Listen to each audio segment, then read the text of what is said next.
finding the temperament, the strategy that suits your temperament is very difficult because nothing in trading, any kind of trading, is really inherently comfortable to human beings.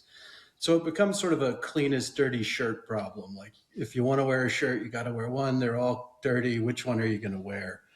I think one of the best ways to do that is to study the different styles. And, at the risk of plugging the book and the books, one of the great things about the Wizard series is that you get to see a bunch of different styles and hear from people firsthand. So it gives you ideas as to what you want to do. And then you can start to look at things like, do you want to live in front of a screen? If you're a day trader, you're in front of that screen, at least 6.5 hours a day, potentially 8, 10, whatever it may be. The two guys in the book who never lose money, they're in front of those screens 14, 16 hours a day. And they might get to go get a coffee or walk away, but then they're back. One thing I've found over time is if you sort of have to ask yourself, well, is this right for me? And the answer is probably no.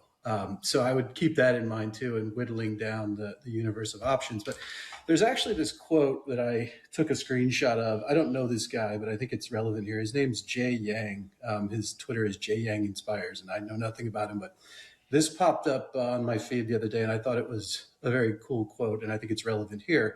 And so he says, a wise mentor once told me, before you play the game, study the winners. If you don't want their life, don't play their game.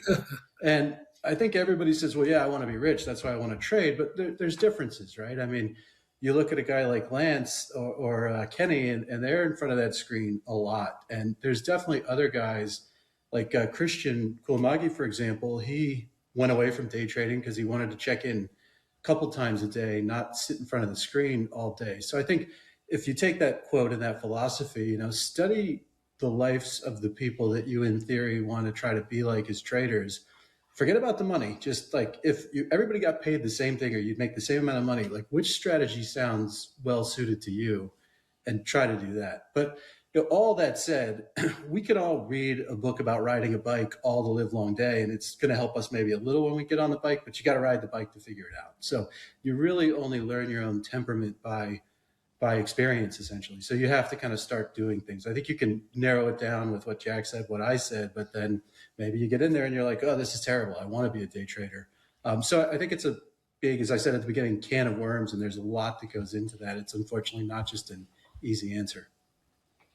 And that's what they tell us starting at SMB as well. Like right when you enter, and they're like, try a bunch of different strategies, learn from guys on the desk. You have no idea what's going to really suit you or where you might have edge.